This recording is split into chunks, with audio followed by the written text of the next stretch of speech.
அப்போது பொதுவாக அஸ்த நட்சத்திரம் அப்படின்றது வந்து அழகுக்கு இலக்கணமாக இருக்கக்கூடிய ஒரு அமைப்பு அப்படின்னு சொல்லக்கூடியது வந்து அஸ்த நட்சத்திரத்தை நம்ம எடுத்துக்கலாம். அடுத்து பார்த்தோம் அப்படின்னா சங்கராச்சாரியுடைய மதன நூல் அப்படின்ற ஒரு நூல் இருக்குது.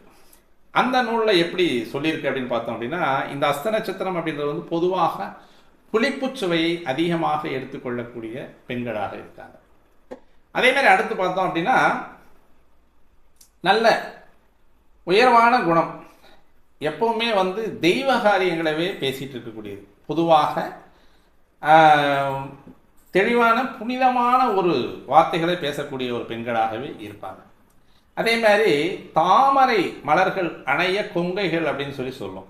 அதாவது தாமரை மொட்டுக்கள் இருக்கு இல்லையா, தாமரை மொட்டுக்களை போல் அழகிய மார்பகங்களை உடையவர்கள் இந்த பெண்கள் அப்படின்றத இந்த சங்கராச்சாரியாருடைய மதன நூல், அது மதன நூல் அப்படின்றதுனால அதை பற்றியே தான் தெளிவாக சொல்லும். அதாவது வந்து இவங்க பருவத்திற்கு பூ பெய்து வரக்கூடிய நாட்களில் தடதளன்னு இருப்பாங்க. இந்த அஸ்த நட்சத்திரம் பெண்கள் வந்து பார்ப்பதற்கு மிக அழகாக இருப்பாங்க, கட்டுக்குலையாத உடலாக இருக்கும், நல்ல ஒரு மேனியில் வந்து ஒளி பொருந்திய மேனியாக இருக்கும் அப்படின்றதெல்லாம் வந்து பெண்களை பற்றி மிக அழகாக வர்ணிக்கக்கூடிய இந்த நூல்கள் இன்னொரு இடத்துலையும் வந்து பொதுவாக சொல்லுது.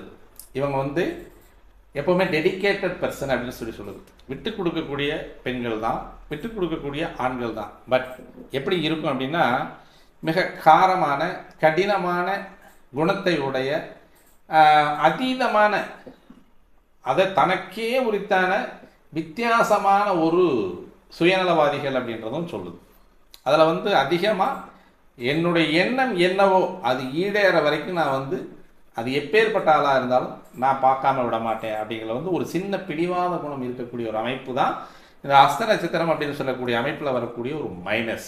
அதை மட்டும் நம்ம வந்து தெளிவாக தெரிஞ்சு நம்ம எடுத்துக்கிட்டோம் அப்படின்னா நல்ல ஒரு அமைப்பான ஒரு நட்சத்திரமாகவே இது எடுத்துக்கலாம். வாழ்க்கையும் சிறக்கக்கூடிய ஒரு அமைப்பாக நம்ம எடுத்துக்கலாம். பொதுவாகவே இந்த அஸ்த நட்சத்திரம் அப்படின்னு சொல்லக்கூடியது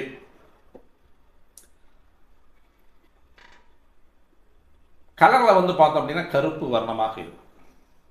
அதே மாதிரி வந்து எல்லா சுபகாரியங்களும் இந்த நட்சத்திரத்தில் செய்யலாம். ஏன்னா இது வந்து தேவகணம் அப்படின்னு சொல்கிறதுனால எல்லா சுபகாரியங்களுக்கும் இது வரும்.